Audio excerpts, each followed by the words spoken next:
So I'm glad to see everyone here. We're excited to have the group back together again, and we're even more excited that we are on track to have a draft EIS out at the end of next month. So I guess why don't we just go ahead and Anne, would you like to say anything to get us started?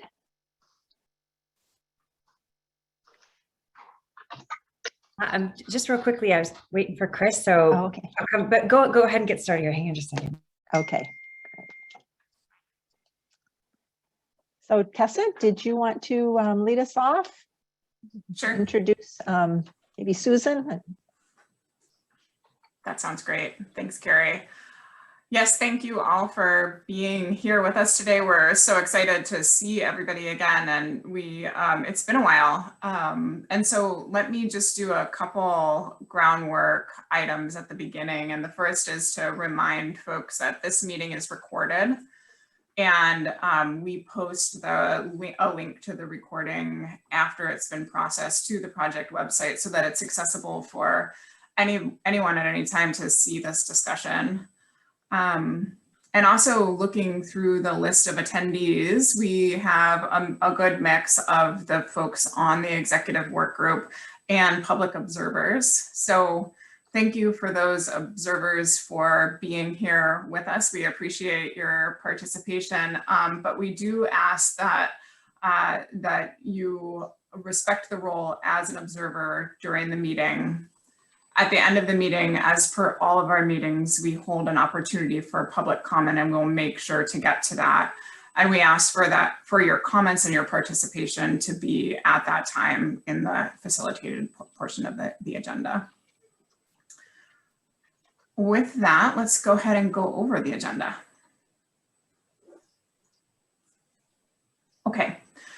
So we'll start today with an update on our progress toward issuing the draft EIS. And as Carrie said, we're super excited because we'll be describing that we are hitting our milestones, and we want to make sure we have an opportunity to get in front of you at a high level what the contents of the draft EIS are, so that you can ask questions and be prepared as needed.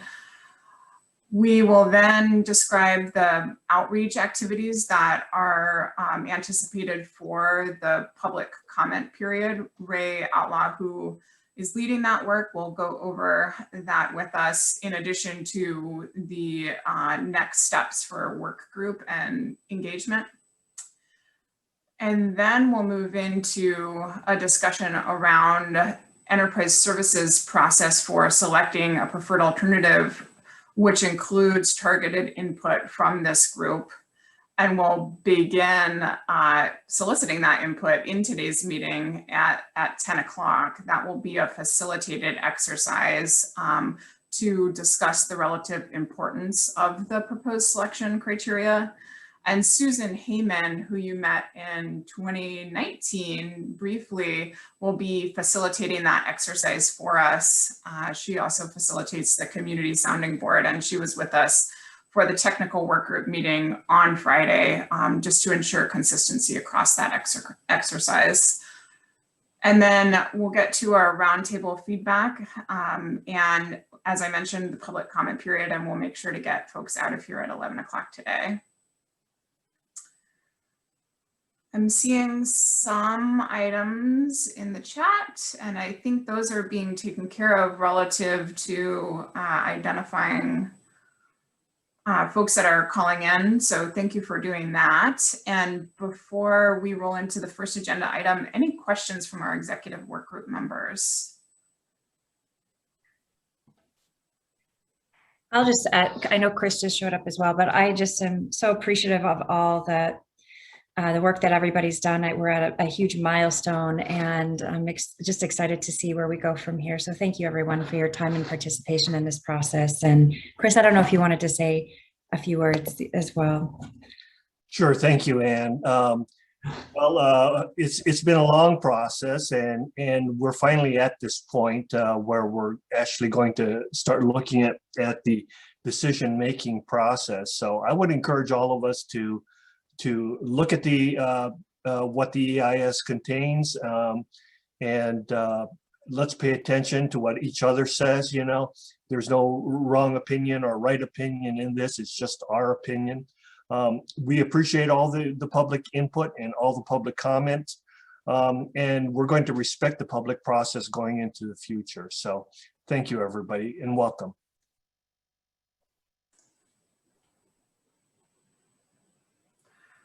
Okay, hearing nothing else and being right on time with our agenda, let's move into the project update. Next slide.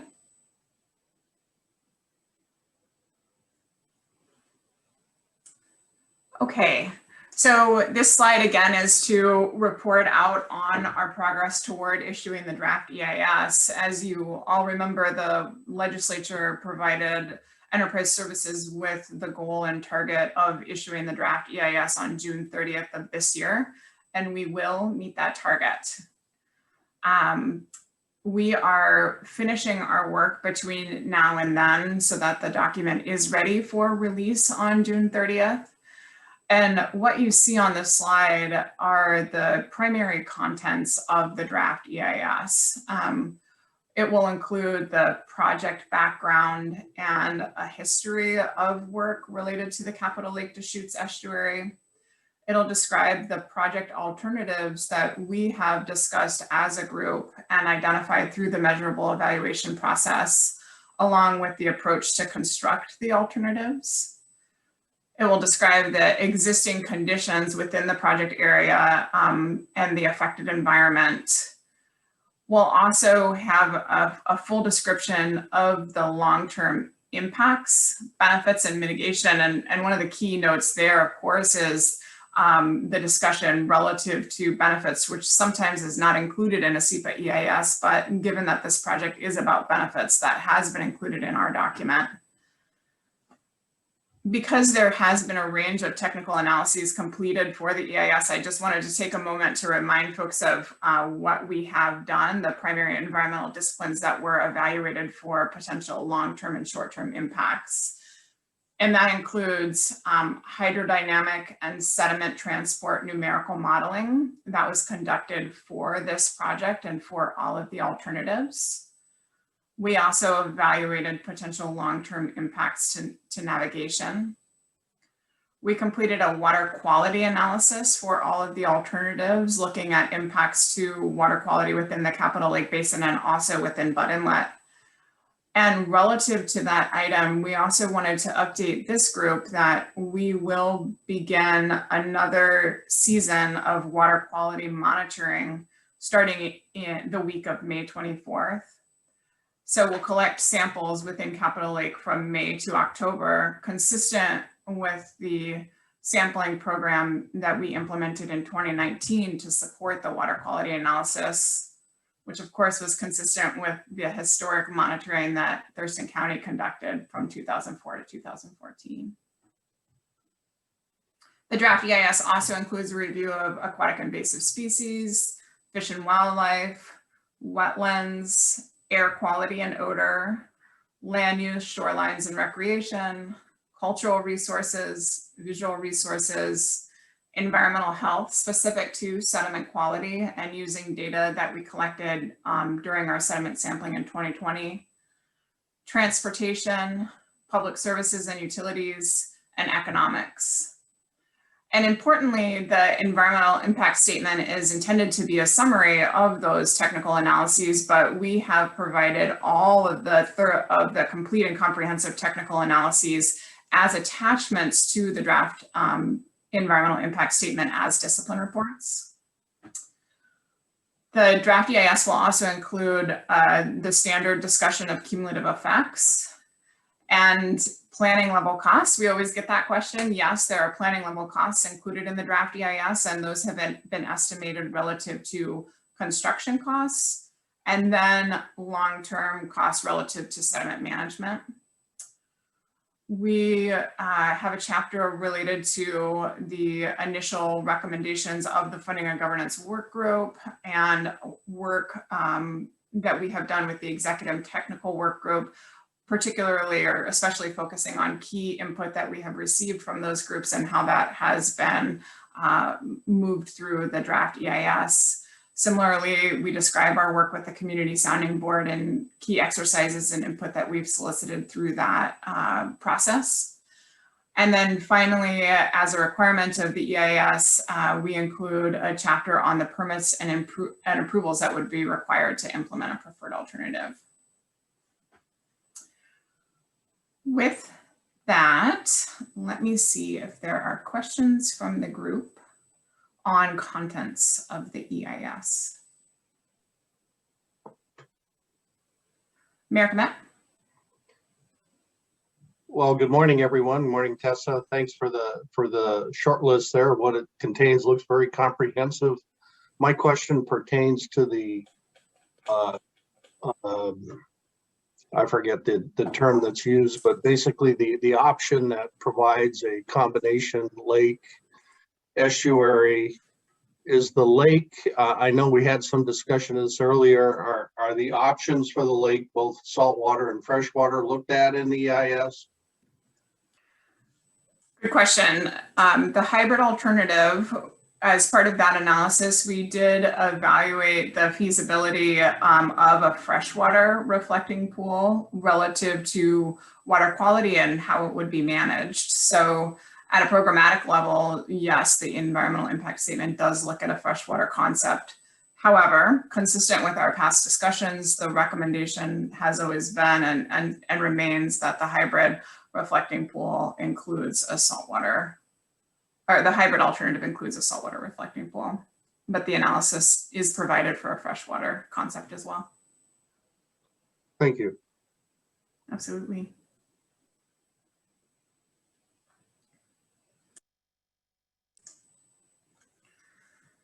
Any other questions, comments? Carrie, I see you coming off mute.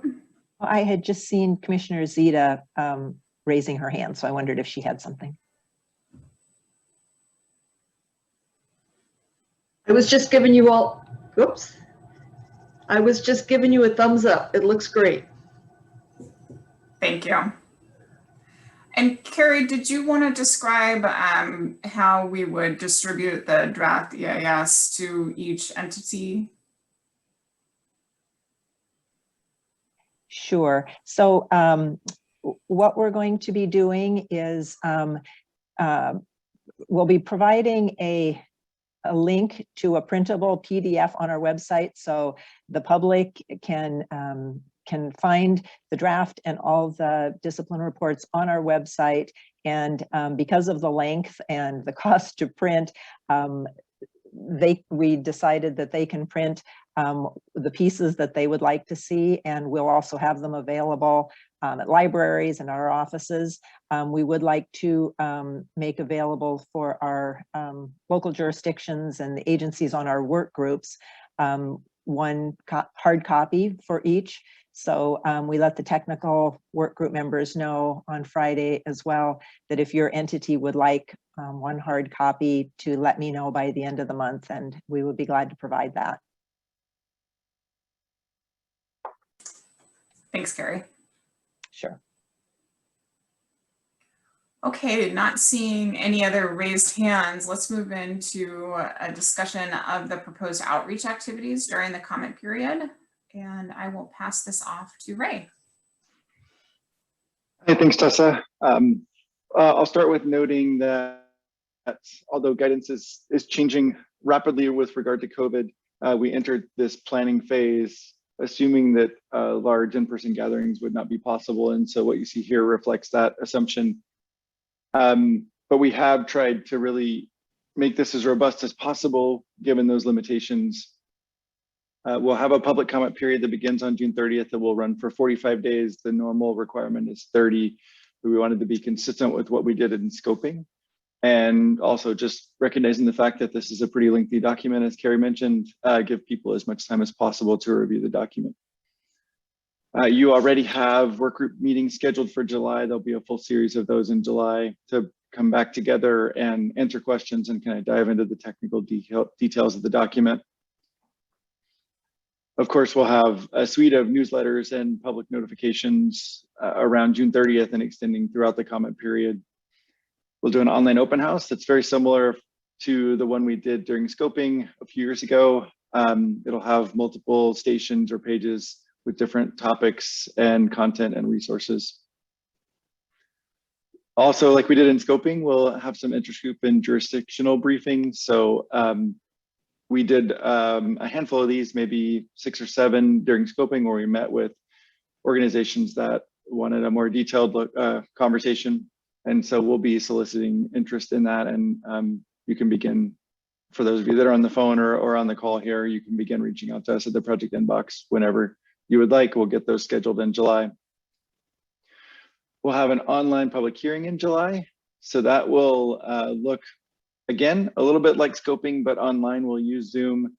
People can join the meeting online or via phone and provide verbal comments to a court reporter who will document them for the project record. We'll have enterprise services and EIS project team staff in the audience to hear those comments. And then again, they'll be documented and submitted. And I think one of the things I'm most interested in is we're going to update the kiosks around the North Basin.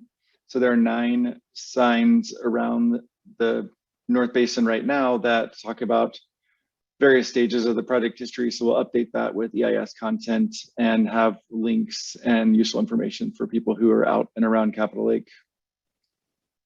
Finally, we'll have 3 one-hour office hour sessions during the month of July. Again, these are just open to the public. Anyone can join anytime in that hour, ask questions, and we'll help guide them to the right place in the EIS or how to submit a comment or whatever those questions might be towards. July will be quite busy for us. Any questions?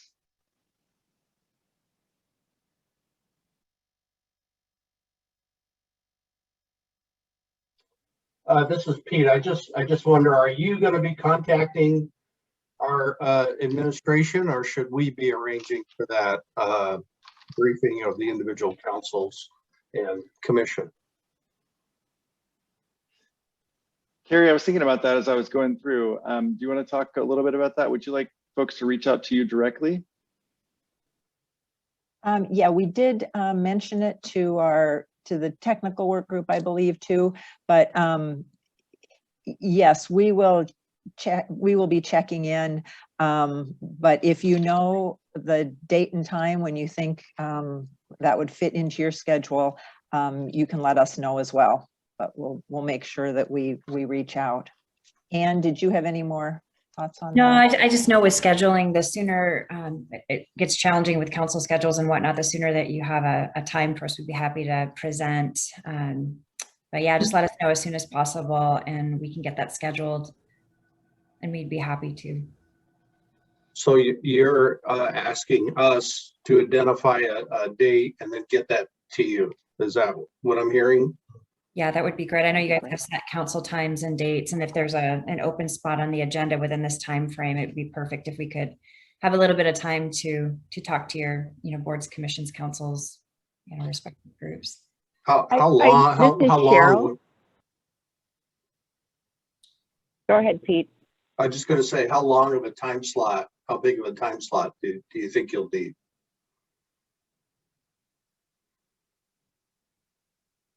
I don't know. An hour would be great. Yeah, thanks. It'd be really great for 2. That's going to be hard to do online. I just know. say so. Think about that anyway. Okay, go ahead, Cheryl. Thank you. I have 2 dates. Can you hear me? Mm-hmm. Yes. Okay. Yeah, so we have only 2 dates available. Lisa's here in July because of, council break during the summer. So if you could hold July 13th or July 20th for us for a study session at 5:30, and we can go for up to an hour and 15 minutes. Great. Thank you. Yeah. Thank you. Looks like Commissioner Zia. Hi, thanks for reviewing the public outreach process. I will get dates for the port to you, and online works fine for us. I'm wondering about the length of time. 45 days, I understand, is extended. It's longer than the public comment needs to be, but it seems like it's shorter than the phase 1 public comment period. Is it? It seems like we had a couple of of in-person public comment periods. I remember people coming up and speaking. This seems like a real fast track. I can start with that one, and Carrie, please feel free to add in. We hear that comment, Commissioner Zita, absolutely. And I guess when we looked at the appropriate amount of time for scoping or for the comment period, we first looked at the amount of time that was provided during scoping, and that was 45 days. And during that time, we received 271 comment submissions and 935 individual comments. So we felt that, you know, that amount of time did allow for a broad and complete review by the community. We also looked at other EISs with the same level of complexity, and 45 days is fairly typical. This would be much longer than the comment periods that we provided in phase 1. Those were typically comments solicited through an online survey platform, and those were relatively brief periods. The phase 1 process itself was several months, so you might be thinking about that in your consideration. And then the last thing that I would note is that, you know, our target, our goal is to reach that milestone that the legislature passed down to us for issuing the final EIS in mid-2022. And so that 45 days helps us to be expanded, but still compatible with our future goals. I understand. It's really a balancing act as far as timing goes. Yeah. And I guess I am thinking of the whole phase 1 process. There were multiple opportunities, so many opportunities for the public to participate. And you're providing lots of different ways for the public to participate. You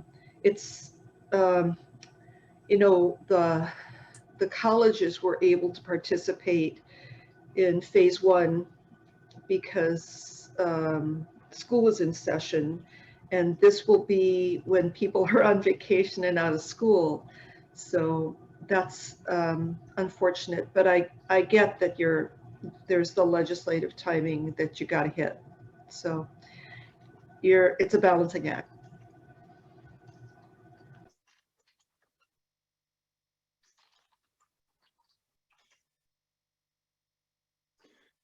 I'm just checking, are there any other questions in the chat that we haven't answered? I think we got them all.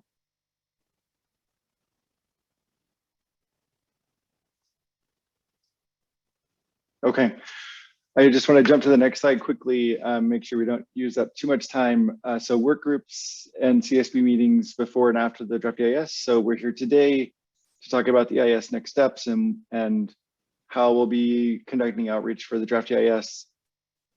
And Tessa, in a moment, we'll talk about the preferred alternative selection criteria, which is our kind of key agenda item today. After the draft EIS is released in July, we'll talk about key findings. Again, come back to answer your questions and talk more about the process and engagement opportunities.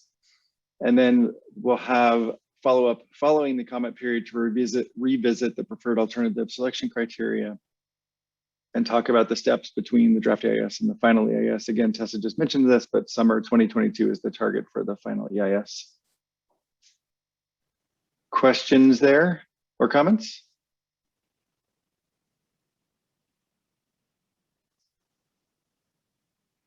Okay, Tessa, I think back to you. Great, thanks, Ray.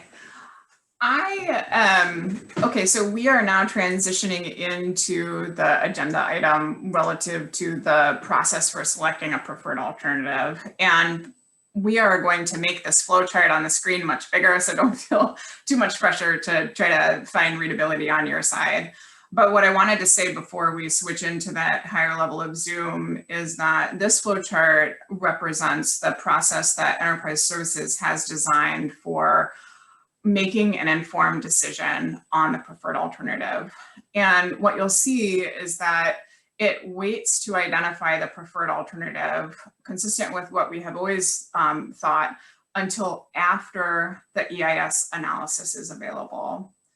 And that's so important because it allows for that informed decision-making from enterprise services, but it also allows for our engaged stakeholders to see the results of that analysis and to consider it as we solicit their input on which alternatives may be acceptable for long-term management of the resource. It also incorporates other key decision-making factors into the preferred alternative selection process, like cost and sustainability of the decision with our stakeholders. So there are several pieces for input, and we start soliciting that input here with you today, and we're very excited about that. And so let's switch over to an increased zoom of that flowchart, and we'll go through it to ensure that we have a common understanding about how this decision is made. Okay, and Ray, would you, so this is the flowchart kind of at a high zoom, and let's go step by step, and we can zoom into each of the steps here.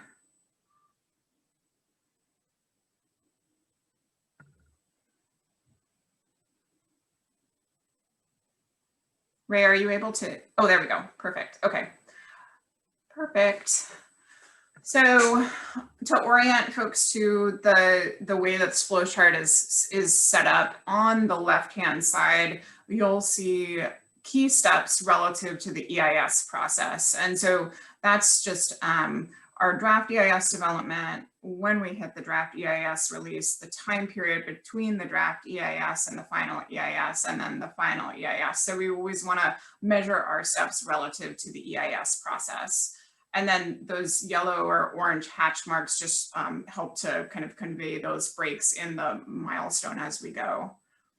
So let's start by discussing this first box. And this is our meeting with you today. And in this meeting, after we go through this, our goal will be to discuss the preferred alternative selection criteria that Enterprise Services has established, and really solicit that input from this group about whether that is a comprehensive list of criteria, whether there's anything that is missing from that list, and that when we consider these criteria, what do we consider most important or most influential in the decision making?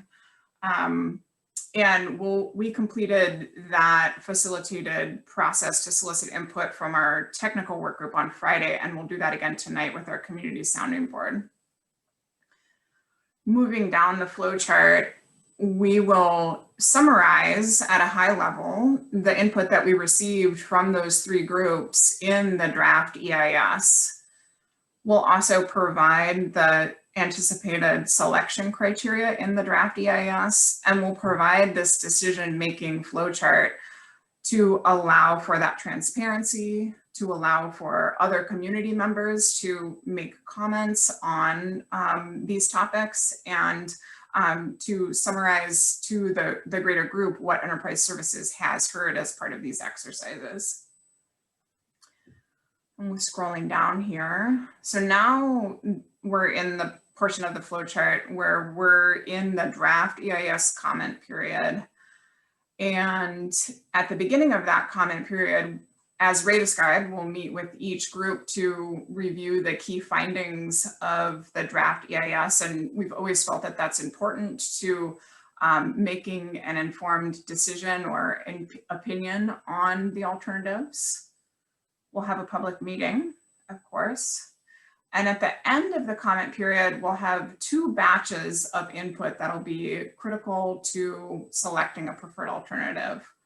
The first batch you see in the box at the right of the screen, which is that we'll have comments on the preferred alternative selection criteria. And once those are processed, that'll allow Enterprise Services to confirm the selection criteria. On the other side of the screen, we'll have comments on the technical analyses and the alternatives.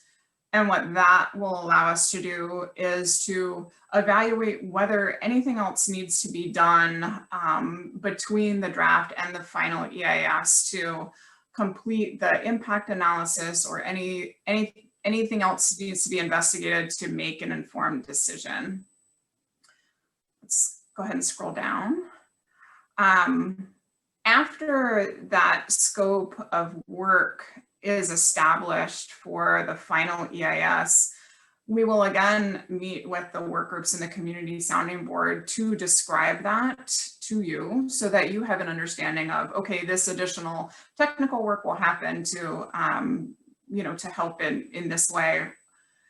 And after that meeting, at that point, we feel that our key stakeholders, the work groups, the community sounding board, and the state capital committee will be best informed about the draft EIS and other key decision-making criteria, so that we can solicit input from you on the preferred alternative. I'm just pausing here because I want to again say that the input from this group will be integrated into and influence the decision on a preferred alternative. Heading down that flow chart, once Enterprise Services has solicited that input, they would complete the selection process to identify the preferred alternative. And Ray, could you scroll down just a bit?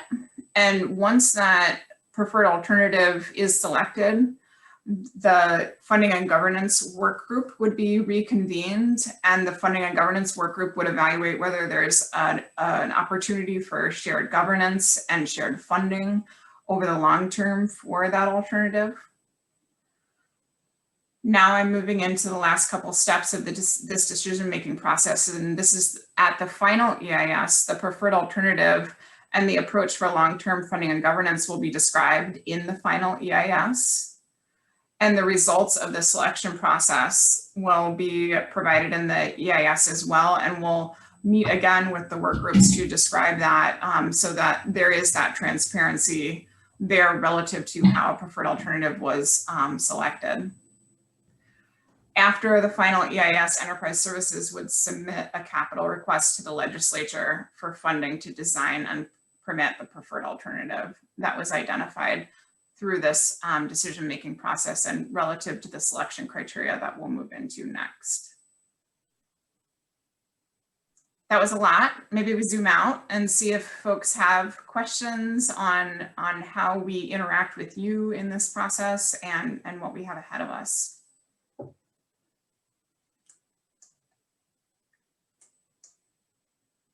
Mayor Comet? Where would the Capitol Campus committee, I don't know what it's called exactly, the oversight committee be involved in this decision-making process, since they obviously control the purse strings at the state level? Sure thing. Ray, could you zoom in to the middle, the core of this? So this really is the core of the process. You can see his mouse is on after the draft EIS is released and we know what we're doing for the final EIS, we would solicit input from the state capital committee on the preferred alternative at the same time that we're working with the work groups and community sounding board. Thank you. Mayor, just to clarify, are you speaking to the state capital committee or the legislative capital committee? Well, I think the state capital committee, the one that oversees the overall Capitol campus. Yep. Obviously, the legislature's various committees will ultimately get briefed somewhere along the way. You might want to plan for an off-session briefing of key committees as well. Yeah, we are scheduling meetings with the 22nd delegation and capital budget writers as well. So those are happening. I just wanted to clarify you met the state capital committee. So thank you. Thank you. Mayor Selby? I think you just answered my question. It was who are going to be the key decision makers on the funding for this preferred outcome or alternative, and it's going to be such a heavy lift. And so I'm just curious if it's, we have to engage the eastern part of the state and those legislators as well. So. Yeah, there'll be pretty robust legislative outreach, as well as connecting with the governor's office and OFM. Lots of meetings, lots of discussions, but great question. Right. Chris? Thanks. For clarification, I think for Pete's question about the SCC, this also includes the Capital Campus Design Committee also as part of it. So there's actually two processes that are combined in one. Is the CCDAC, which is the advisory arm of the SCC that consults on design and all those kinds of things. And they make a recommendation to the SCC, and the SCC considers. And we have a joint meeting scheduled with both the SCC and CDAC during that time frame already scheduled. Yeah, and to be clear, that there will be public comment taken at that meeting also. I think after going through this slide, I just want to point out that this is really a fundamental shift in how the preferred alternative is selected relative to past processes. What this does is it encourages input as a decision is being made, and transparently describes the selection criteria, and we'll get into that in our next slide, so that we can understand from this group, are we missing anything and how important are these? And it allows us to get that input from this group, from the SCC, and bring that input into the selection process, rather than to make a selection behind closed doors and then provide it externally for public opinion. So our hope is that we are doing this transparently and in a durable way, and like we said, this will be in the draft EIS again for broader comment from the community. With that, let's head into that facilitated exercise. And again, I'd like to welcome Susan Heyman to this group. I mentioned this at the top, but just want to say again that she facilitates the community sounding board, and we thought that the consistency of the facilitation in this exercise across the work groups would be so important. So she's here with us today. So thank you, Susan. Thank you, Tessa. And again, hello, everyone. Nice to see you all again. It's great to be back with the executive work group. So what we're going to do now is get into a discussion about the preferred alternative selection criteria. And before we launch into that, before Tessa describes that, what we wanted to do is just get a sense from each of you that are members of the executive work group, what those key issues are, or that key issue that you really want to be sure is considered in the EIS, and you really want to be sure is considered in the decision making.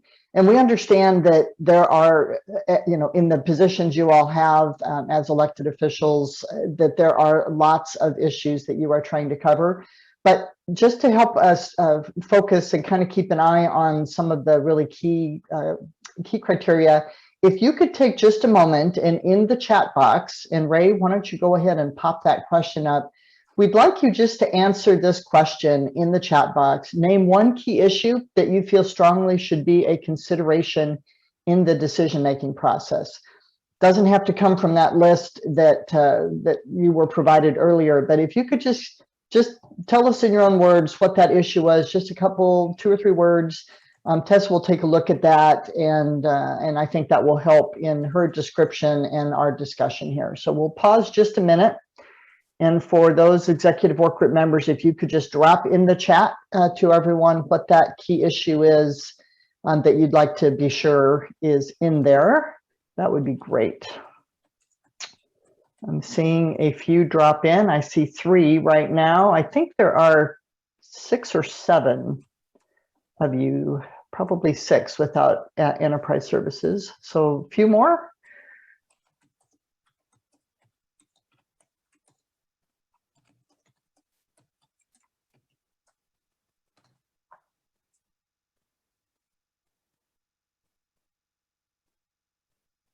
Okay, Tessa, it looks like most of the EWG has weighed in on a key issue. So do you want to go ahead and run through those? Let's do it. Okay. Thanks, Susan. Mhm. And Susan, described that you had received a copy of these selection criteria. Carrie sent those via email on Friday morning, and we encourage you to keep that copy with you as we break into the facilitated exercise. But what I'm going to go through in the next 2 slides are exactly what you have. What you see on this slide is at a high level the selection criteria that Enterprise Services will review as the preferred alternative is evaluated and is identified. We call these internally as a team the macro level criteria, because beneath each of these criteria, there are micro level or kind of closer considerations that will be evaluated. But let me run through these and then we'll talk about the kind of finer tuning for each of them and how they would actually be used in practice. So when we are at this stage in the process, each alternative, the managed lake, the estuary, the hybrid, and the no action will be screened relative to their performance against these criteria. The first one is the performance against project goals. So how do each of the alternatives perform relative to their ability to improve water quality, to manage sediment, to improve ecological function, and to enhance community use? Those are the 4 goals that we established in phase 1 for this project. Also, though, the alternatives will be evaluated relative to other environmental disciplines with significant findings. And so that's to say the SEPA EIS reviewed 14 potential impacts and benefits to 14 different environmental disciplines. What are the key findings from those evaluations, like, for example, sea level rise, or fish and wildlife, or sediment quality? We believe that should be considered too in the decision-making process, not just the performance against project goals.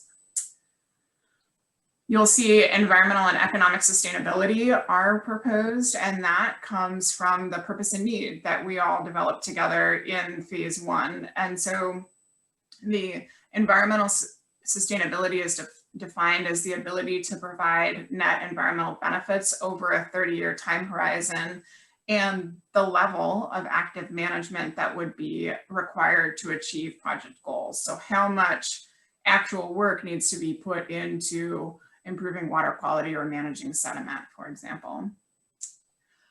We would also evaluate an economic sustainability. And so that's defined as the relative cost effectiveness to construct and operate the alternative in a way that would meet those project goals. And importantly, the potential impacts if there's a lapse in long-term funding after construction. Construction is included on here, and the review would be the duration of construction impacts and the magnitude of those impacts. And essentially what that allows Enterprise Services to do is ensure that the long-term benefits of an alternative outweigh the short-term impacts from project construction.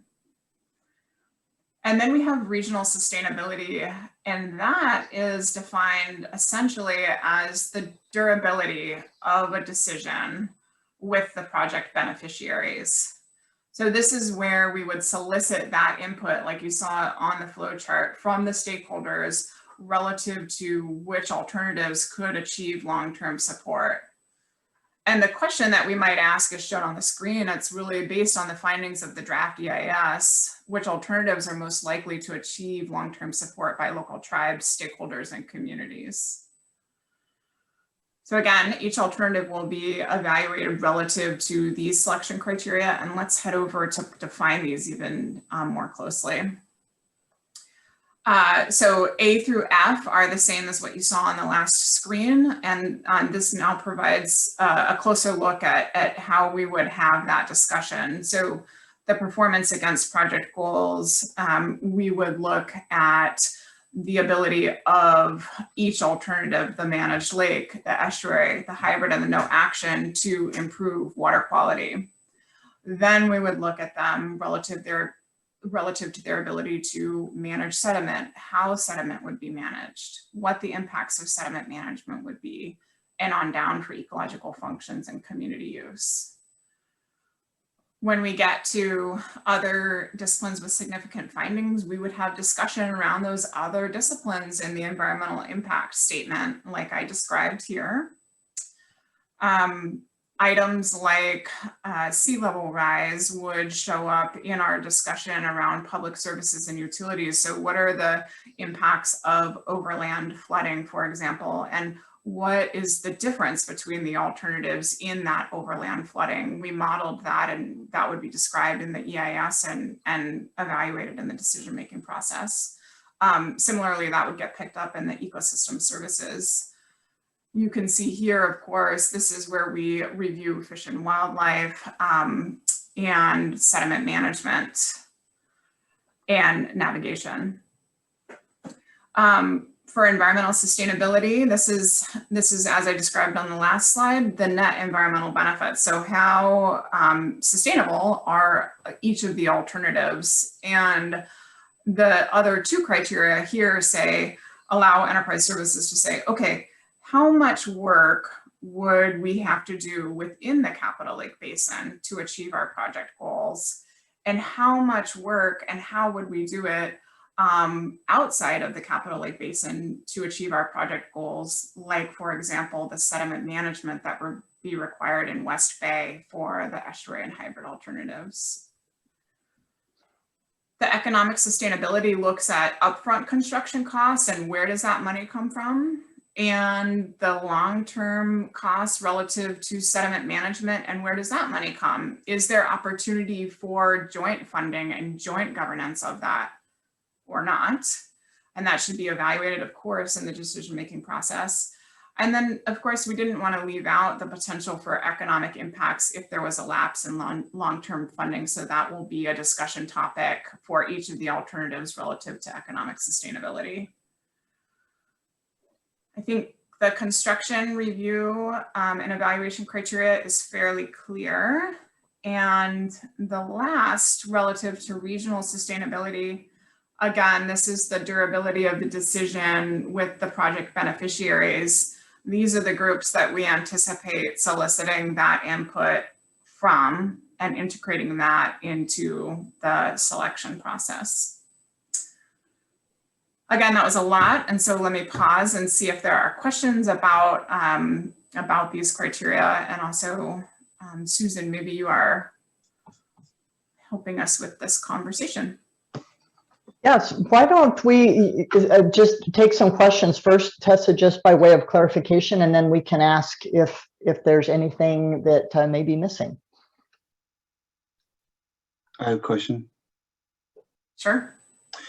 So I think I understand all the categories except C is a little difficult for me. So if C were just about the second two bullets, level of active management inside and outside the basin, I would understand it. But then adding on net environmental benefit and calling it environmental sustainability makes me feel like maybe I don't understand it, because that seems to cross over two different things and overlap with what's in the earlier categories. So can you talk a little bit more about C and what the intent is there and why those things are all together?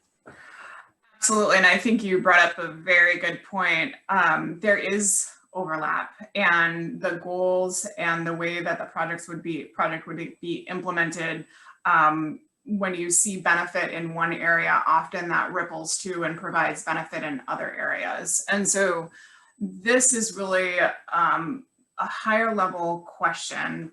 The net environmental benefits is that higher level question to say, which of the alternatives does provide the greater environmental benefit, and it allows it to be at a level higher than just drilling it down on ecological function or water quality. It's that cumulative review relative to improvements over a 30-year time horizon.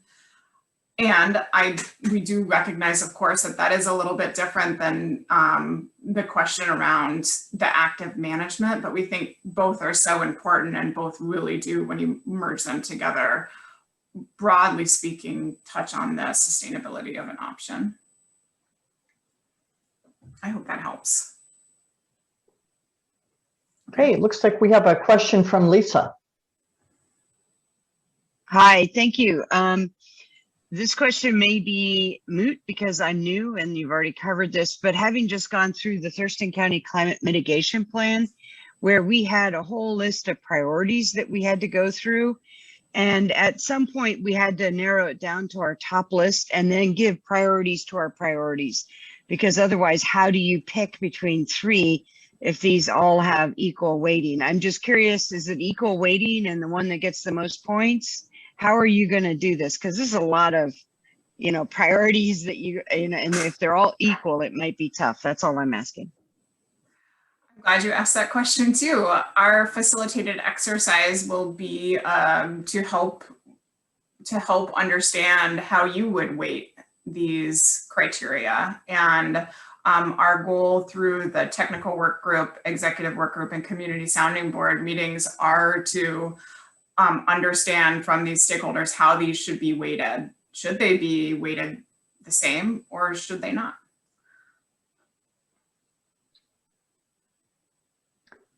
And I see a hand from Jeff. Yes, thank you. So that was partly my question. So it sounds like you don't have yet a characterization of how these would be weighted. So would you be treating them sequentially? Is A more important than B, more important than C? And what happens when you fail a particular selection criteria?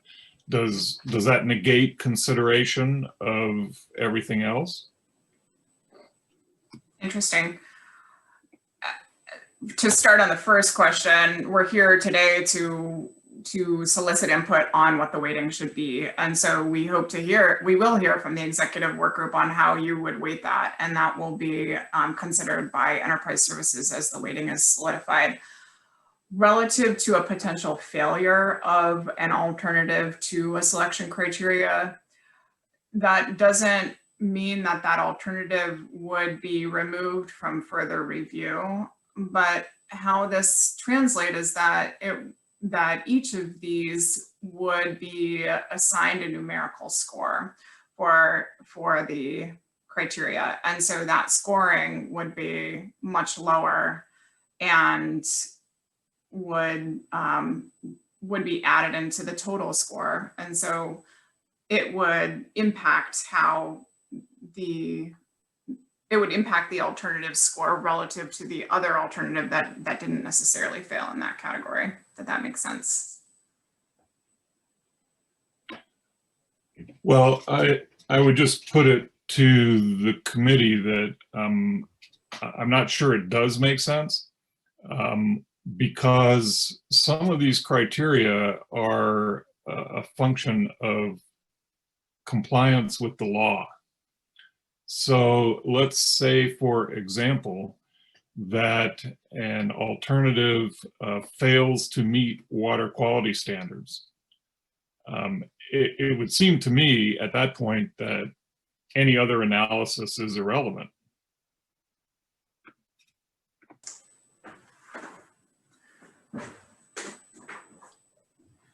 I hear that point, and I think that's input that we are here to receive today.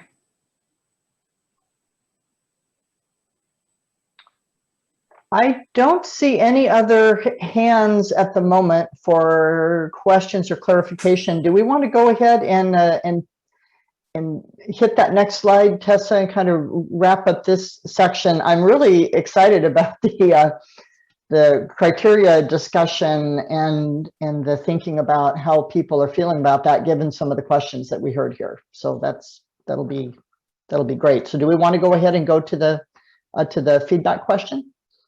Susan, this is Ray. I just wanted to make one note. Jeff, I really appreciate your perspective there on that A versus B versus C. As you go into this exercise, please kind of disregard the order that these are presented. It's just the order that we created the content. It's not meant to imply that the first ones are more important than the second one, and the second one is more important than the third one. Thanks, Ray. All right, so again, appreciate the discussion here. We asked you to drop in the key issues that were on your mind, things you want to be sure are in the EIS and considered in decision making. Tessa spoke to those, I believe. So the question, I think, for you, and go ahead, Ray, and pop this question up, really is, given the information that you just had and the discussion that just occurred, do you feel like at least the topic, those interests that you are concerned about, are being covered in this selection criteria, this preferred alternative selection criteria? And if anything seems to be missing to you, if you could let us know what that is and why that feels like that's missing. And we'll take a moment here and see if anyone has anything to add from the executive work group. Anything missing? Well, this is Pete. I guess just a couple of thoughts on this. It's not so much that the criteria it's missing, it's the scope of the analysis behind it. For example, on water quality, it's one thing to simply state, will it meet water quality or not? But I think the implications of not meeting it, for example, if water quality in Lower Butt Inlet cannot be met, what is that? What are the implications of that in terms of the cost to the community for the lot treatment plant, for stormwater management in the downtown Olympia area, for example? I don't know if that's part of your scope. Similarly, on sediment management, it's not just port operations, but there's private marinas that could potentially be eventually unusable because of accumulated sediment. So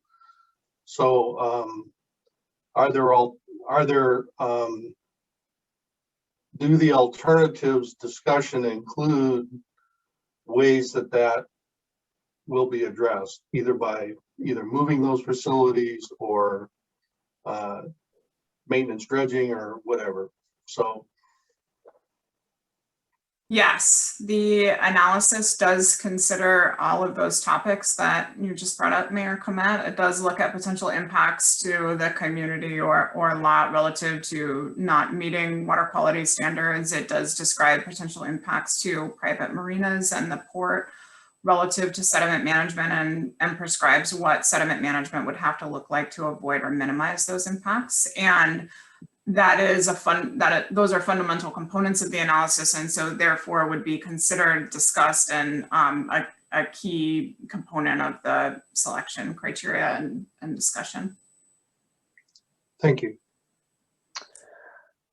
All right. Given that I don't see any other hands up or anything in the chat that would indicate that there might be an omission here, and thank you for the comments about the list. Appreciate that. And those comments are noted for sure that are in the chat right now. Let's go ahead. I suggest that, just given the time, that we go ahead and move into the discussion and the comparison of the criteria. I think that some of the conversation that we're having right now will also emerge a bit in there. So I would suggest, unless there's any objection, we go ahead and move on. All right, so we're going to go through a process we're calling the relative importance of preferred alternative selection criteria. And I think it was to Lisa's question, the real reason for this exercise is to have a conversation that tests whether all criteria are created equal. And the feeling that there might be, for different perspectives, there might be criteria that are more important than others. And given a choice between one and the other, to make a decision that you as an individual and as a representative of a community might weigh one a little heavier than the other. So we're not going to be doing any higher order math here today. It really is to try to get a sense for how many times a given criterion has gotten the nod from those of you participating that this one really would be more important than another if a choice were one-to-one. So we're looking at your individual feedback, but we're also going to take a look too and just see if there are any areas where there might be some convergence among the EWG. So we'll be looking for that as well. We're in this exercise, this activity that we're doing, we're not going to attribute selections to individual people. We really are just going to ask you to identify which one you have a preference for that you think there's importance around, and we won't be asking or attributing any identification to that. Again, just want to emphasize Enterprise Services has that responsibility to make the final weighting, but this is a way to get input from you, from the technical work group, and also from the community sounding board about relative importance, and have that be a consideration by Department of Enterprise Services in their weighting process. And as mentioned earlier, and I think Chris also mentioned this in the chat, this is a very transparent process in that the description of how this is being done and how those weights were determined would be included in the EIS, the draft EIS, and people can review and comment on that. Okay, next slide. So how the pair exercise works, I'm betting that everyone in this room has at one point or another done a dot exercise or been asked to rank a list as to importance, what's more important than another. So this is a little bit different, and this is actually, we think, a more structured and provides a little bit more information to us about why you would choose one criterion over another. So let's go ahead and show what this would look like. So what we're going to do is literally talk through this table. So the first thing we'll do is we'll compare criterion A, performance against project goals, against criterion B, other environmental disciplines with significant findings. And then we're going to ask you to have a conversation around how you feel about A or B and have a little discussion around that. And then I will ask you to actually place a stamp, and I'm going to show you how to do that. Basically annotate this table and indicate which of those two criterion for you would be of greater importance if you were making the decision. Okay. And again, as Tessa mentioned, there's a lot of overlap between some of these, but if you have handy especially that subset, the sub criteria, we think that'll help make the distinctions a little bit clearer for you. Let's go ahead and move on to the next slide, Ray. So as a group, you'll discuss the criteria to ensure some shared understanding of how you're viewing A and B. And then we'll ask you to indicate your individual preferences. We actually don't have breakout groups in this particular session, so we won't need to do that step, but we will look at all of the results and just have a little conversation about how we are tracking the differences, if there are any. And what my job will be is to ensure that all of you get a chance to weigh in. I'm going to really encourage dialogue. We'll tally and record responses and note any key themes. Okay, next slide. All right, so because we're not sure if everybody has annotated before, we want to show you how to do this. At the top of your screen, you'll see something that says View Options, and there's a little caret, if you will, a little V symbol there. If you click on that, you'll get a drop down, and you'll see where it says Annotate, and you will click on Annotate, and then you will go down to the stamp, and you'll click on the stamp, and then when you click on the stamp, you'll be able to actually drop a stamp right onto the screen. And when we do this in the group, then we will make sure that there is no, in fact, Ray, if you're able to do this, could you make the annotations so that it doesn't, it's anonymous, it doesn't show who is dropping that? We'd like you just to practice this real quick. So if you go to View Options, open up your Annotate, click on Annotate, and then come down here and choose a stamp, and it doesn't matter which stamp you choose, just grab one and then come over and click on the page here and see if it leaves a stamp. Okay, we've got some stars, we've got a check, we've got an arrow. Okay, so is everybody good with how to do that? And if you end up clicking in the wrong place, you can drag it over. If you end up clicking more than once, I will try to notice that, and I will ask. We're expecting that there will be 6 stamps for each box that we have a selection in. Assuming that, Chris, that you will not be weighing in for enterprise services or bill. So the other, in fact, I'm looking here, I believe it's Commissioner Zeta, Commissioner Menser, Mayors Selby and Komet, and then Jeff Dickinson and Lisa Parchley would be the ones that would actually weigh in on the preferences here. Question? Yes. Uh-oh. Let's unmute you. Can you unmute yourself? It should be on the bottom left. Okay, so I was trying to drag it, and it just, like, every time I press anything now, it just puts a check there. I couldn't unmute myself. I couldn't, how do I get out of this mode? Because everything I did just put another check on the screen instead of getting out of annotate, unmuting, whatever. Okay, so one thing you can do is you'll see on that toolbar here that's on the screen, there's an undo and there's also a clear. You can clear all of your annotations by hitting that little garbage can, or you can undo by hitting the undo. And if you clear your annotations, you're only clearing your own. You won't clear everybody else's. But then, okay, so if I wanted, I do that mechanically each time I want to do something else besides put a check on the screen. Then hit the mouse. Yeah, and I think Ray just put a circle on it. Over here to the far left, it says mouse. Okay, and then do I need to go to mouse to drag, because it wasn't letting me drag? It was just putting another check on the screen. You should, that should work. If you hit mouse, you should be able to drag it. If that doesn't work, then just undo it and just stamp where it belongs. You'll have a very small area to stamp in, so I think you'll be okay. But let us know if you have any issue. Sorry, I've never done this. That's okay. That's why we're doing this. Any other questions, just mechanically how this works? All right, if not, then let's go ahead and get going on this. One thing we did discover when we did this with our technical work group is, yeah, actually, let me mention this. Nope, go ahead, Ray, to that next one.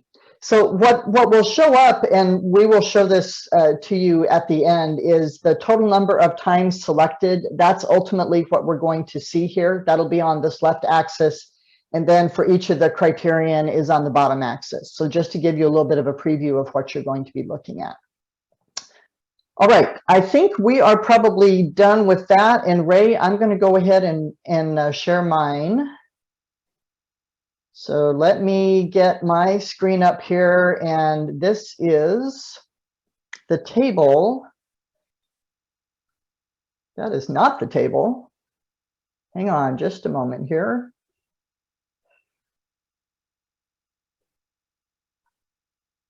Let me stop sharing.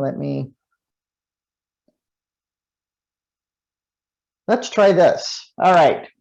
So this is the table that we were just looking at a moment ago. And so what we're going to do is just have a conversation about A versus B, A to C, A to D. We're essentially going to follow this entire first line here. As I'm hearing you talk about one criterion or another, then I'm going to capture rationale for maybe why you might be preferring one of these criterion over the other. So that's what I'll be doing at the bottom. So let's go ahead and get started. And again, these are executive work group members only. So let's talk a little bit about this first cell here. So performance against project goals versus other environmental disciplines with significant findings, A or B. Commissioner Zeta. Well, category B, of course, is important. I think that you have done a good job of including most of categories B through F in our original project goals A, the original project goals A is overarching. Okay.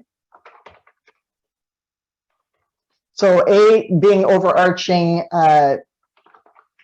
this more comprehensive.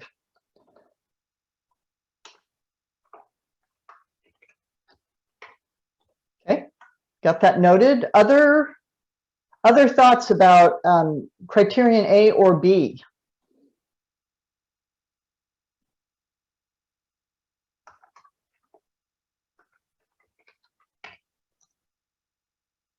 Any other things you're thinking about before ready to weigh in? Jeff?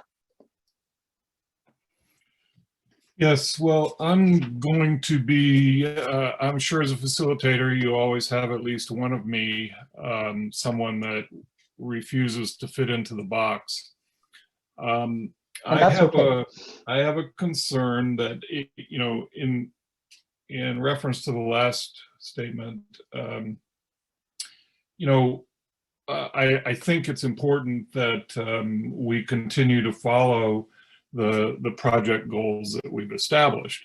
However, the tribe would point out that fish and wildlife, or specifically fish that are lumped into the B box with some things that are relatively mushy as far as their evaluation criteria might go, that fish are not mushy. Fish, as a treaty right, are the supreme law of the land.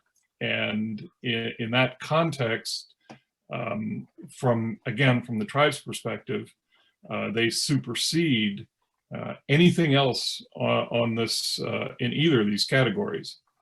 So while like I said, to reiterate, while I would argue that we should stick to our project goals, the tribe's belief is going to be that fish themselves, not necessarily everything in category B, but fish themselves are in fact superseding every other criteria. Okay, that's fair. Thank you, Jeff. And I have that noted. So as and if you select B in any of these choices, then that will be something that that we understand is going to be a reason why you would do that. And Susan, I just wanted to add to that, you know, ecological functions would consider wetlands, habitat, and fish and quality for fish and wildlife. And they are also, you know, that is the broader review of them relative to ecological functions. And they're individually looked at in B as well. And so this is kind of one of those examples where there is overlap, but of course we can't consider ecological functions without considering benefit to fish and wildlife. This is Pete, are the alternatives evaluated for fish to include not just the water quality impacts, but also the fish passage and survivability of the fish for the various alternatives? Yes. All right, so any other questions or conversations about A to B? And again, please know that we understand that there's overlap, and there are also many other combinations we're asking. So it really is, if you were the decision maker and you needed to or thought that one of these A or B was more important than the other in your decision-making process, which would you choose? Is there any other conversation we need before you all weigh in?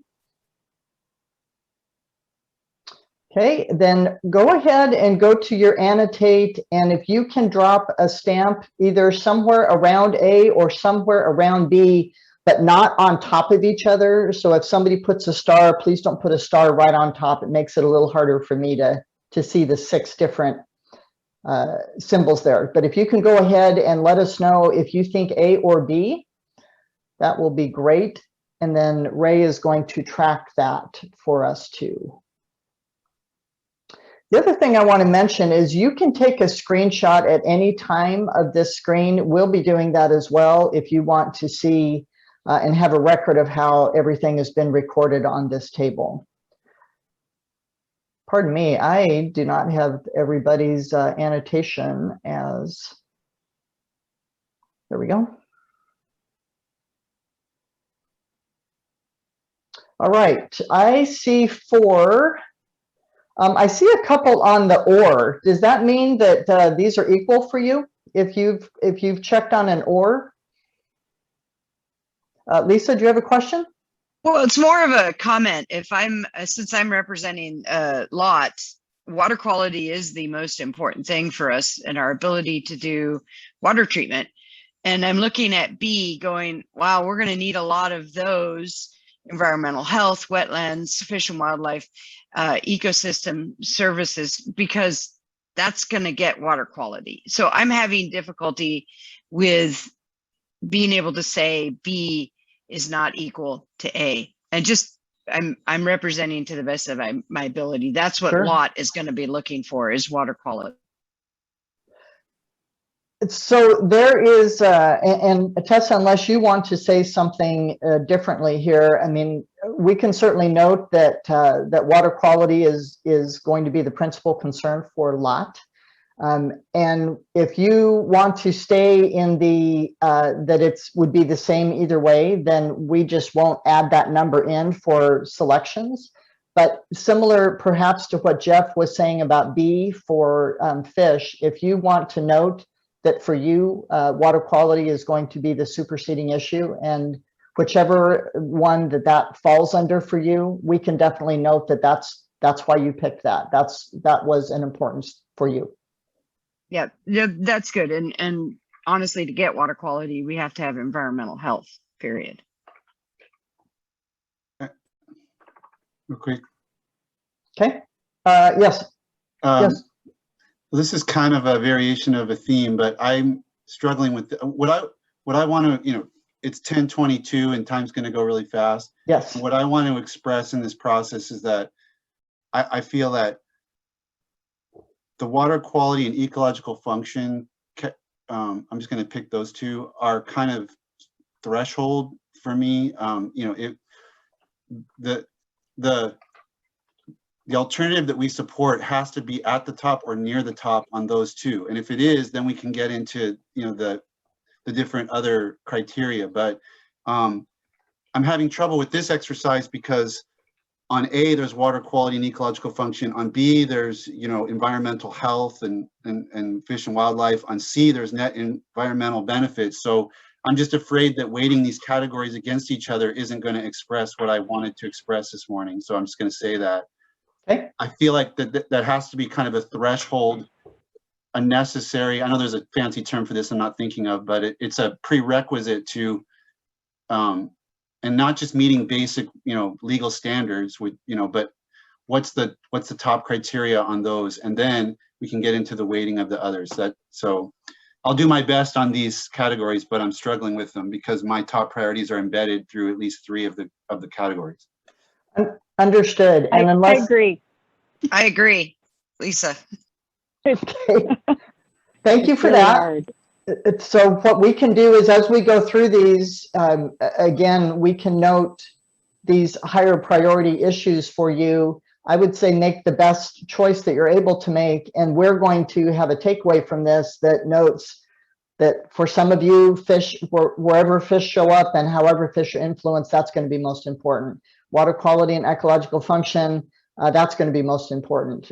So I think we can note that and still be able to get a sense for where those priorities might land. There are some criterion, I believe, where those won't show up. So that would be helpful, I think, for us to be able to get through those. And by the way, we planned that this would take a little more time at the beginning, and then we're planning on zooming through because we think once we talk through it, it'll make a little more sense. Mayor, you had your hand up, I think. Mayor Shelby? Or Shelby? That's all right. I just lowered it again because I think further on, wearing my mayor hat, looking at our whole city infrastructure is important. And one of our major east-west corridors is the Fifth Avenue Bridge. And so transportation and, you know, getting people from one end and emergency vehicles and all kinds of things, that is a big consideration for the city wearing my mayor hat. So, but I think I can have that under construction. Okay, Right. thank you. Hey, Susan, this is Ray again. I just want to reiterate that your choices aren't going into a magic box and going to spit out percentages that we then use to pick a preferred alternative.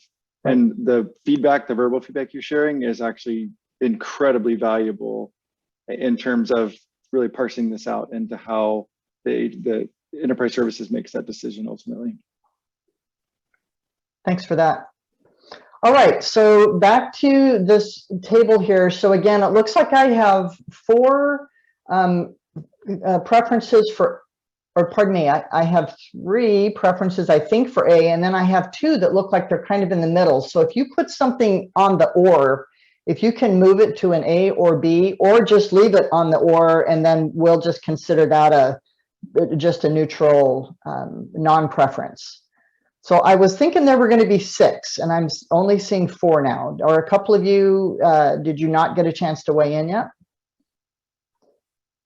So Mayor, if you could choose something besides an arrow, then and actually go get a stamp and maybe choose a star or an X or something, then we won't see your name by it. That arrow, we can't get rid of that. Are you able to pick something else, Mayor?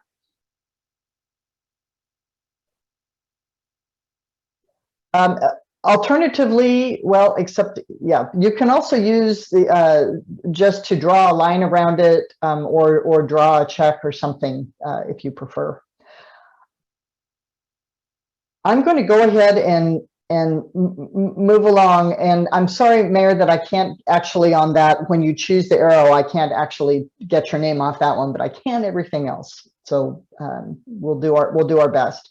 Okay, so now we're on A or C, and C is environmental sustainability. So again, I know this creates some complexity for those of you and some of the conversation we just had around A and B.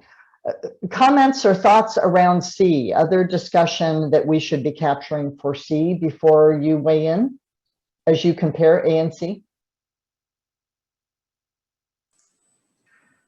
And here I would recommend thinking closely about, you know, the ability to achieve project goals relative to how much active intervention there would need to be, and how should the decision be made.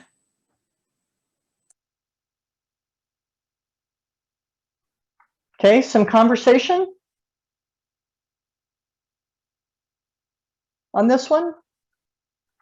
All right, if not, go ahead then and drop a stamp by A or C. And again, if you have something in mind and I don't have it captured already in the text down here, please let me know if there's some other factor. We'd really be interested to understand your thinking here. So I'm showing 4 for A. So I'm looking for a couple others. So I have 5. And maybe I am miscounting that I'm thinking there should be 6, but okay. 1, 2, 3. All right, so we have 6 there. All right, great. Thank you. Okay, so now A or D. So D is economic sustainability. Some conversation around D, kind of how you're thinking about D. Any thoughts? Well, similar to our previous discussion, all of these subcategories B, C, D are important, and they're and A is overarching. Okay. For me, it's hard to evaluate this without a concept of magnitude. I mean, if each one's 10% different than the other in cost, or 15%, then this is not as big of a factor. But if one's going to be double or triple the cost of the other, then all of a sudden, or it may not be possible, or something like that. It's hard in the abstract to say how much this is going to factor without knowing the magnitude of the differences. Okay. Are the costs here, the cost of solely the alternative, or are they are costs of, for example, if it turned out that lock could no longer discharge to Butt Inlet, that would obviously be a major cost to the community. Is that factored into this analysis? It is not factored into D. D is really about construction costs, magnitude of long-term maintenance costs, and difference between them, and economic impacts if there's a funding lapse. The way that potential costs to lot gets picked up is in the ecosystem services and public services and utilities evaluation, which is provided in B. And then as part of these construction costs or maintenance costs, is there assumptions built in terms of the state versus local or federal dollars that might help pay for some of this stuff? Yes, that would be considered as part of the discussion in D. So for example, an alternative might have better economic sustainability if there could be grant funding or funding that is spread across a number of entities rather than a sole source. So that would be part of the discussion in D, yes. Yeah, because if you think about other dam removal projects, they were largely paid for with federal and to some degree state dollars. So, and similarly, maintenance dredging is typically done by the Corps of Engineers or through the Corps of Engineers. So it's a little hard to look at these costs and understand what the local impacts are going to be financially. Mayor Selby, and then Commissioner Zita. Sure, thank you very much. Can you hear me? Yes. Okay, I'm working two different technological things here. So what I'm really struggling with in this exercise is that I feel like I could make a much more educated weighting after seeing the draft, because there's so much stuff that we don't know that's in that might impact my vote. And so I feel like, is this something that you are going to be rolling into the draft, and that you need us to have these weightings now, or can we do it again after we see it?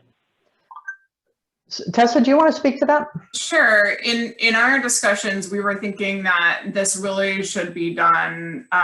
Well, we were thinking that there was a lot of benefit in doing this before the draft EIS was released, so that we could all look at these criteria objectively and not use the results of the draft EIS to sort of influence or game in a certain way, but to say, when we look at these as objectively as possible, how would we weight them? And then we get informed with the draft EIS, and then we revisit these preferred alternative selection criteria afterward, after the draft EIS results are out, for that human touch, for that discussion around, does this make sense in light of what we know? And that those steps were reflected on in the flow chart. So we do think that there is a circle back. Does that help, Mayor There will be an Selby? opportunity to come. Yes, thank you. Commissioner Zita? I want to speak to both Mayor Kmet and Mayor Selby's points. I found it useful and a high integrity process for DES to have articulated the goals beforehand for the phase one. We could say, here's our goals, here's how things are looking with respect to the goals. And Mayor Kmet brought up some interesting questions about the economic analysis.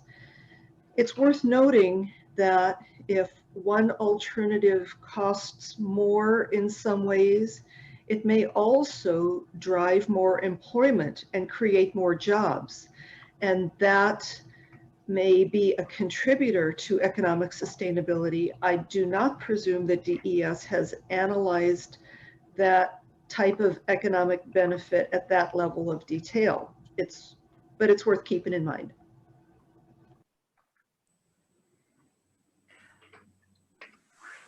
All right, thank you very much, Commissioner Zeta. Okay, so looking at the exercise and knowing, just wanting to acknowledge that this is without doubt oversimplifying something that's very complex for sure. So really appreciate that and want you to know that, again, there's no magic math box here, nor are we tallying what each of you are saying.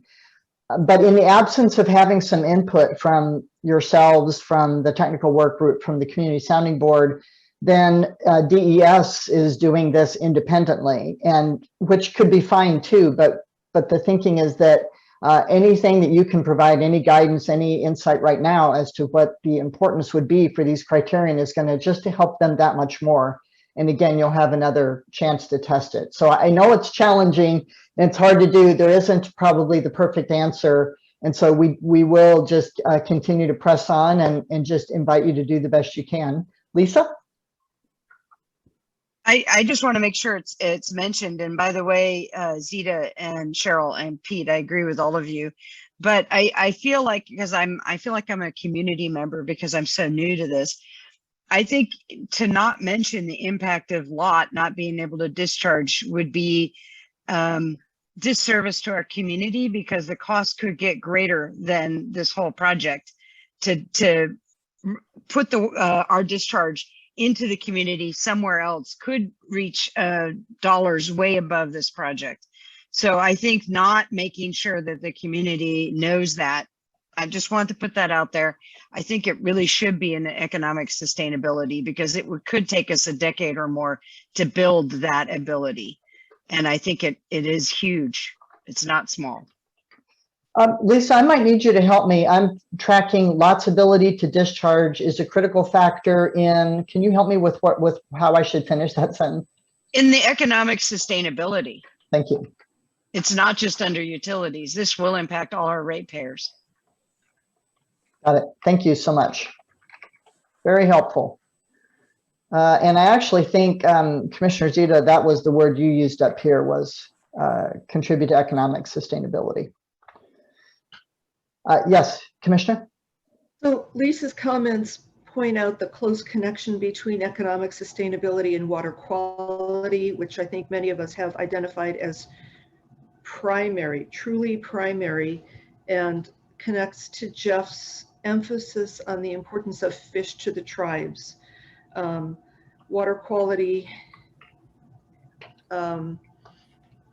if we don't meet goals for water quality, it hurts us in every way. And if we can improve water quality, it helps with fish, it helps with economics, it helps with everything. Okay, thank you. Noted. All right. I'm going to scroll back up here, get our annotations lined up. So we're going to move on and see if I think we've got everybody under A versus D. How about A versus E? So now we have construction. Thoughts about construction, any discussion that needs to happen there?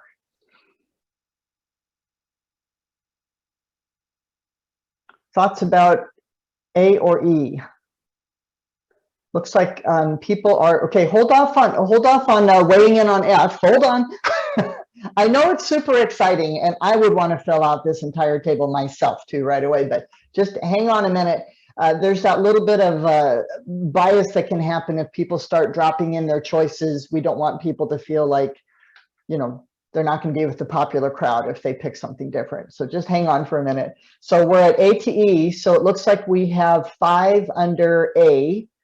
When it's A or E, I'm looking for my 6th person, and it looks like I was going to say, it looks like my A or D, we also didn't get our 6th person. In fact, I am now, my 6th symbol has dropped off of all of these.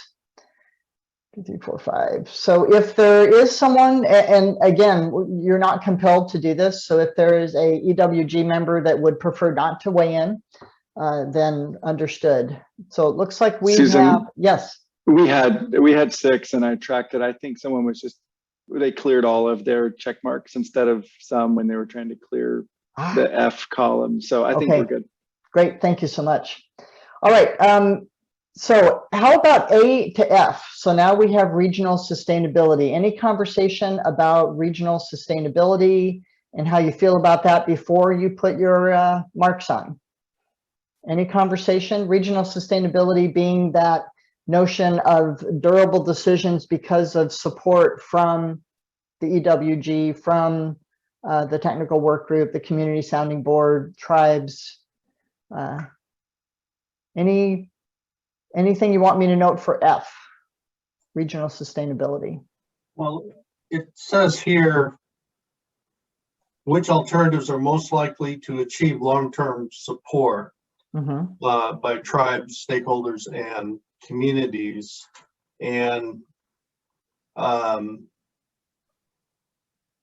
think that the difficulty we're going to have here is change is always difficult, seeing something different. And so it's a little hard to anticipate, you know, people's current attitudes about the alternative versus what will happen over the long term.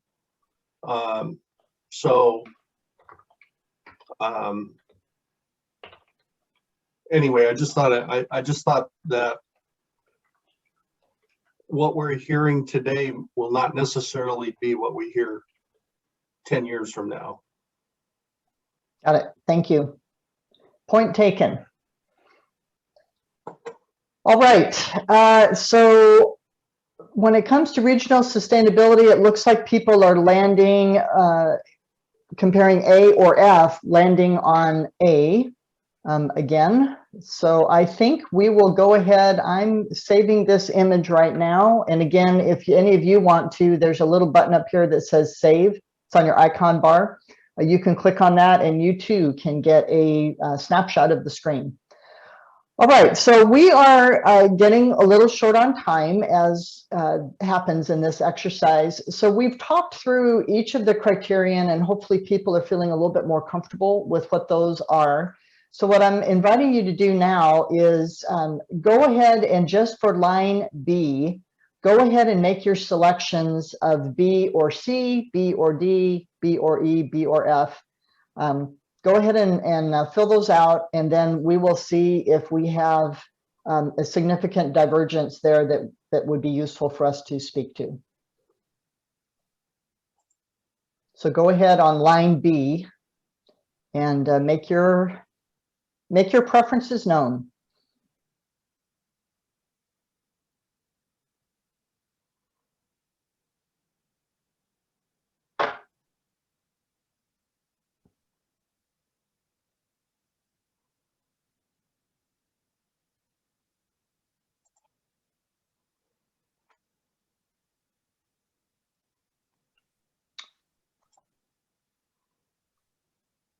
Okay. Looks like we might just be missing one person on this line. Although I see for B or E, looks like we have all 6 on the others, B or F or D or A or pardon me, B or C. Looks like I'm still missing one. But at the moment, looks like people are converging fairly well on B. So let's go ahead. If you haven't had a chance to drop in your stamp on the B line, if you would please take a moment to do that, that 6th person. And then let's go ahead and go to the C line. So now we're environmental sustainability. So now we're comparing C or D, C or E, or C or F.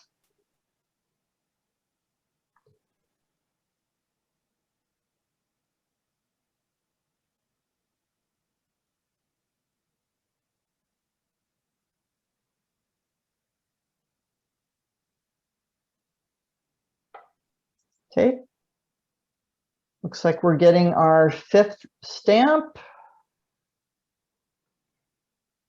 Ray, am I just missing the 6th one, or are we generally at 5 now for the last couple lines except for B and A? I've got 6 on C and D. Okay. I have 5 on C for C or E, and then I have 6 now on C or F. I'm All right, sorry, so it's pardon me. me. I'm lagging it. This is going very fast for me, so I'm just.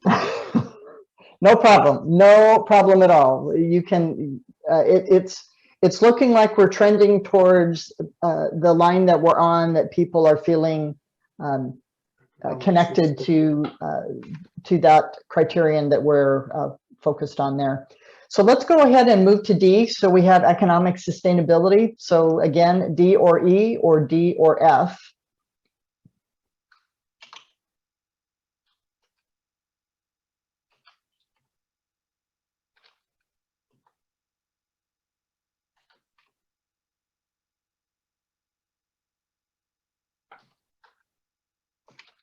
So tell me a little bit, we're getting a little divergence on economic stability and regional sustainability. So would anyone be willing to speak to the economic sustainability one, why that one landed a little more solidly in importance?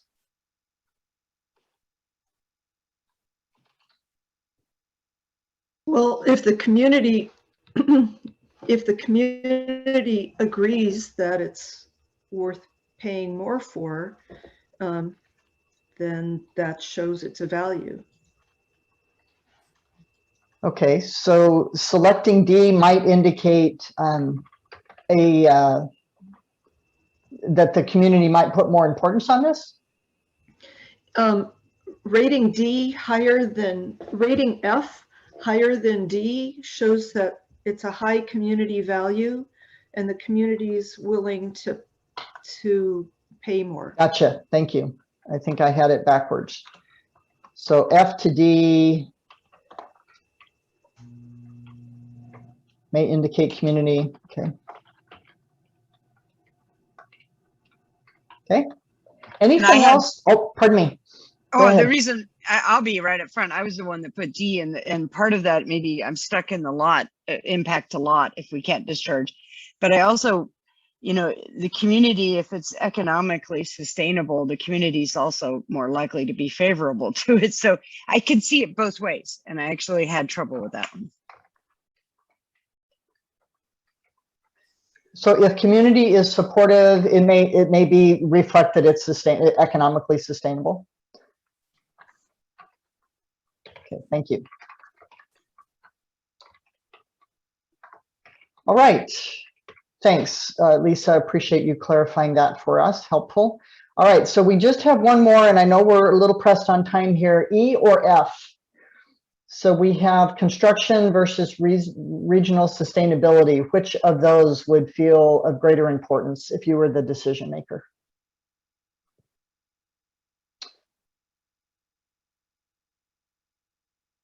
Okay, looks like we don't have all 6 in, but it looks like at the moment, people are weighing on F here. 2, 4, okay, we do now.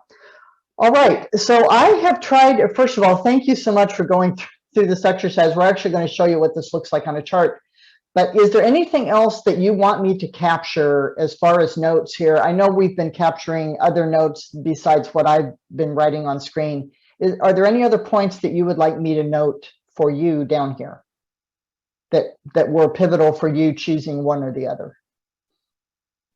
Yes, Commissioner Zeta.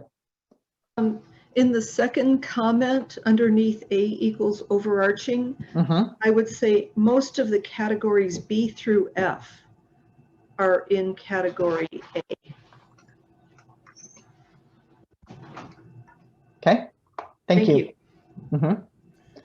I just, Pete made the point about the various ways that certain aspects of the project might be funded at federal, state, levels, and not knowing kind of what actually flows to the local government that played into how I looked at D, because it may be that, you know, that's why community support, for example, was more important. And I guess another comment is there a you know, regional sustainability to me is a very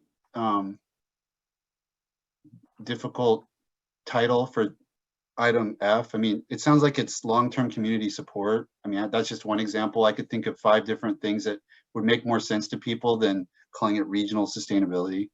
Okay. Noted. Regional support, easier to grasp. I would agree. This is Pete. Okay, thank you. Appreciate that. All right, I know we are tight on time. I'm going to ask Ray. I'm going to go ahead and take one more snap of this, and then I'm going to ask Ray if he would screen share the results, please.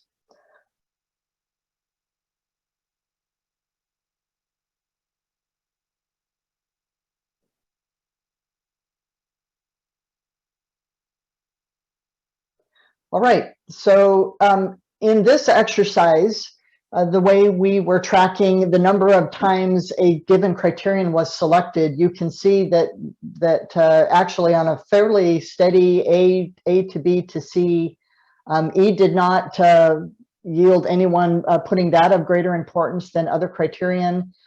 D was a little bit lower, and then F was kind of midway to where we were with C and with B. So I think that's helpful to see. Again, not a purely mathematical exercise. It really just helps with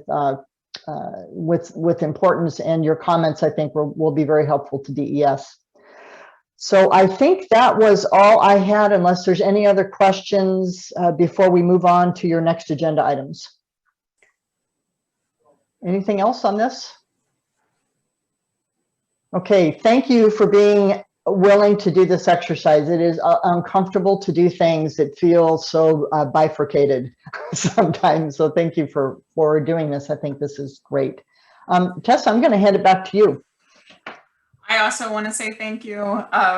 You know, we tried to design this exercise to be online given COVID, and it makes it harder. And thank you for hanging in there with us. And also just echoing what Susan said earlier about it's so good for us to have this input, even though it is hard, rather than just coming to you afterwards, having enterprise services been the only entity to touch it. With that, we like to hold some time for group feedback. Any group feedback before we transition into public comment?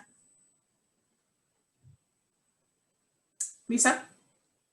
I just wanted to reiterate support for what Cheryl said about being able to come back and repeat this after we get the draft. Got it.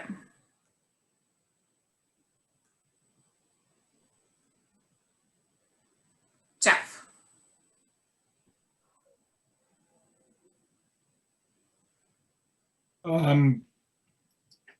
Sorry, I was just clicking too many things lately. The state family, various state agencies that have authority on Capitol Lake. I'm wondering how the communications between the multiple agencies will be incorporated into the EIS. So for example, if DES has had specific conversations with the Department of Ecology about water quality standards, how will that be incorporated into the EIS? I guess maybe there's 2 ways to start a response to that. The first is that our communication with all of the resource agency and governmental partners have been through our work group meetings, and we've taken that back to the EIS when we've reviewed methodologies or approach to the analyses. Relative to state standards, the environmental impact statement does look at the ability for the alternatives to achieve state standards, like water quality standards provided by ecology, or like support to ESA listed species relative to federal laws and regulations. there, of course, will be input from the agencies received during the public comment period, and that could shape and scope potential additional work between the draft and final. So that is another opportunity for that influence there, and then through this process of waiting. Well, let me try to clarify that. I'm not sure exactly what I heard there, Tessa. Did I understand you to say that all of the communication between the state agencies is through the work group? And if you did say that, what work group are you referring to? I did say that, and that I was saying that that our analysis has been internal to date relative to water quality. And so the coordination with the Department of Ecology on water quality, for example, has been through the technical work group. They sit on the technical work group, and we've reviewed the water quality methodology in detail through the technical work group and solicited input on that analysis from ecology in those meetings. And we would also have our water quality expert with us after the draft EIS is released in the technical work group meeting to describe the findings and to, again, solicit input from Department of Ecology there. So you're saying there has been no bilateral coordination or communication between DES and ecology? I'm saying there has been through the work group meetings. Well, if it's through the work group, then it wouldn't be bilateral. There would be other people involved. So that's why I'm inquiring. Got it.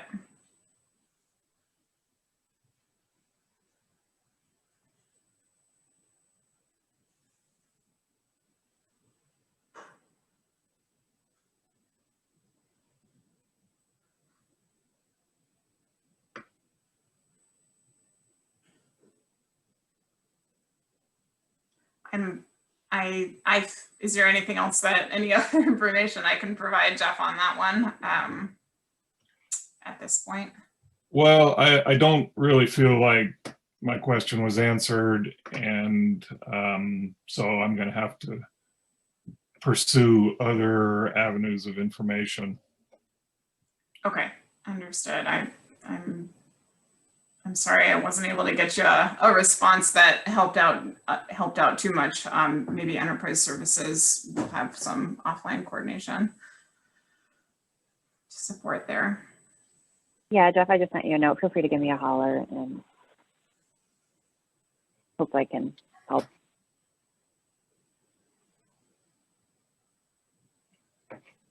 Well, is there something you would tell me that you can't tell the group here? So I guess like maybe, I guess is the question, just like coordination, are we on a regular basis, you know, are folks meeting with their folks? I think Tessa did a good job answering, but maybe just clarifying. I guess I wasn't completely clear.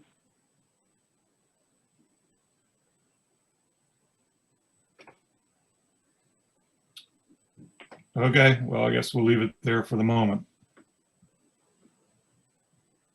Jeff, this is Chris. Are you asking if we coordinated any meetings with ecology or any other agency except informational? If that's your question, the answer would be no. We provided all the same briefings and meetings to every agency. We haven't predetermined any of the results. And through the work group process, we've shared all the results that each of the work group has had. But none of the other agencies have requested more amplification of any of the meeting materials, at least not to my office. And I've attended, I think, most of the meetings, not all of them. And all of them have been pretty much the same materials. So we haven't provided anything special to any of the state agencies. Does that get more to the heart of the question, Jeff?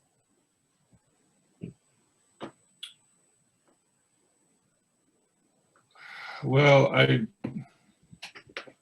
And the real question was, how will those conversations be incorporated into the EIS? But I guess at this point, we'll just leave it and continue that conversation at a later date. Okay, thank you, Jeff. Okay, I'm seeing that we're at 10:59. I think at this point we are going to close the meeting. We have always provided an opportunity for public comment, and so I want to again offer to those members of the public that are observing that comments can be provided to our project email address, consistent with the way that we've operated at other meetings, and we will review those, and any relevant comments will be incorporated and briefed at the next meeting. So thank you. I apologize that we had to skip that agenda item for the purpose of the discussion and the feedback from the executive work group. Thank you all for your time today.